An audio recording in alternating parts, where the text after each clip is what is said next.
How to fix Cash App when it says verification required. So here are the required documents that Cash App might request from you. So it might request your legal name, your date of birth, your social security number, address, an unexpired government issued photo ID, and it may also request other documentation such as income verification or sources of funds. So how can we fix it if it says verification required?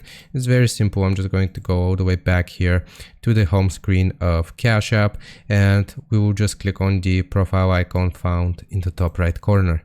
So from here you should be able to see add a profile photo and verify your identity. So we want to click on verify your identity, and here it might ask for any information from the source that I just showed you, so like name, social security number, so on and so forth. If I click on continue here, it's first going to ask me for my date of birth, then it's going to ask me for my full legal name and social security number, and you will just provide it here like I just showed you here under verify your identity, and Cash App will no longer say verification required. So I hope this helps. Leave a like and sub, and I'll see you next time.